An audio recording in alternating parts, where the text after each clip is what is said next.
Hi, my name is Chris Kellner. I am presenting on my presentation that states perceptions of those on the autism spectrum.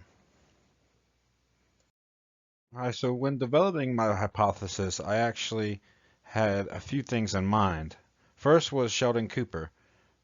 I am a big fan of The Big Bang Theory, and for years the show has been on, fans have actually made this sort of hypothesis on their own that he has autism because of his obsessive behaviors that he acts on shows signs in his personality on the show.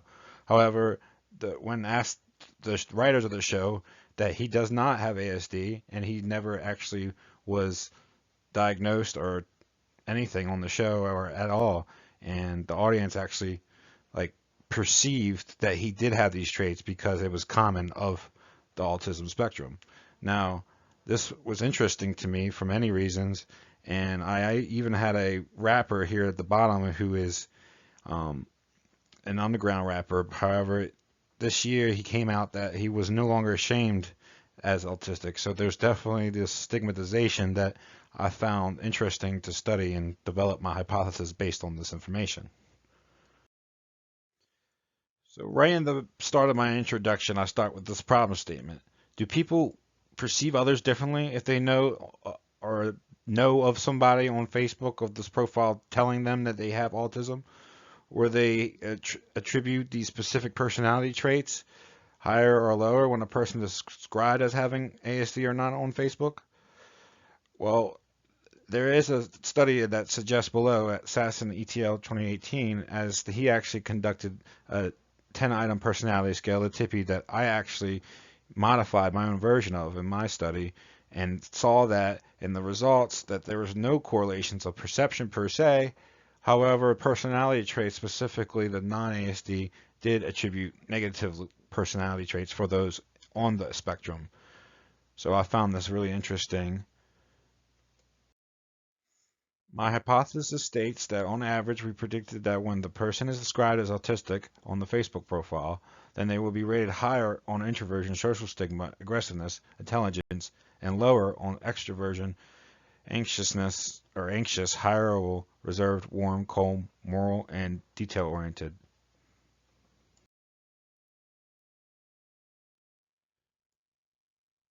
The me- this is my methods section. Our participants included mainly right out of young adulthood, so the sample was mostly of adults with a mean of 31.64 and a standard deviation of 11.53.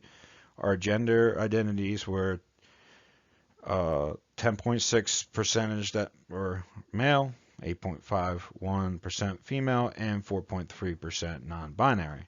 Race and or ethnicity was 4.3% Asian, 36.2 were black or African American, 10.6 were Latinx, 40.4% were white or European, and 8.5% were some other race.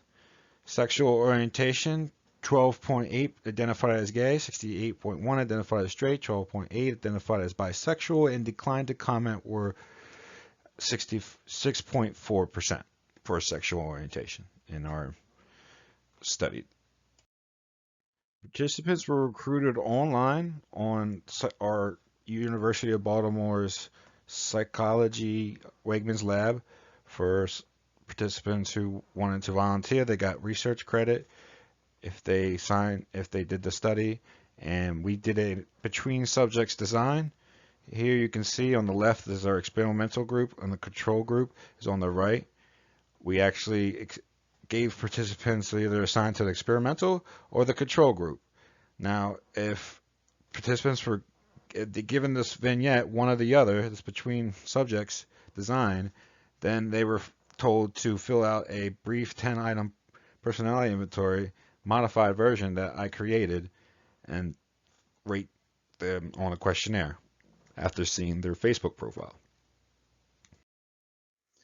Now here's our questionnaire that we created so you guys can see that we had made this TIPI or personality scale or questionnaire specifically was what we collected from a questionnaire hosted by Qualtrics.com.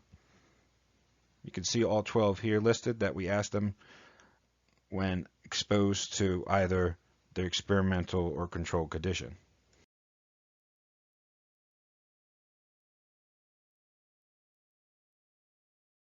This leads us to our results. Now, actually, to make sense of this, we made a reliability difference of means test. We did a reliability analysis as we conducted a series, or 12 specifically, in the questionnaire. You can see the tippy of an independent samples t-test to compare if the person is judged or attributed these personality traits stereotypically associated with the ASD or Facebook or not. In an attempt to combine these personality traits, it was not successful at all, as each of the 12 independent t-tests that I did write up measured different things. There was not a significant difference for any of these variables. So I restate here pretty much what we predicted as our hypothesis was when people described a statistic on Facebook profile that they would be rated higher on introversion, social stigma, aggressiveness, intelligence, and lower on extroversion, anxious, hireable, reserved, warm, cold, moral, and detail-oriented. It also did not match my hypothesis because of social desirability bias, or as ASD characteristics like social stigmatized intelligence appeared as more of a positive perception of ASD behavior that reduced the validity in my own online study. Gathering findings of journal articles, I can support that this is actually common for there not being a significant difference. There is a study done here, Stravoulis ETL 2018, has he conducted an experimental study using an EEG machine of faces, and where they described to tell a picture of someone backwards mask for actually ASD and a person who's not ASD, and they conducted an independent self-t-test showing that there was not enough evidence for personality traits of a person with autism or not, and there was no difference found in their results. No significant difference similar to mine.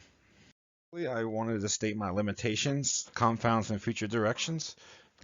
Small limitations were specifically small sample size. We had a very small sample size in our study as we had time constraints of approval of IRB. We did have some possible confounds, like stated from our hypothesis. This social desirability bias reduced this validity online, and not specifying where on the spectrum the person was on or described as autistic on Facebook was a big confound for me, as I didn't specify this until later or thought about doing that. And future directions for future research, we suggest leaving the experimental survey open for a longer length of time and to gather participants strictly from social media platforms to see this effect on social media, not just from one, say, Facebook or just social media platforms, or in general.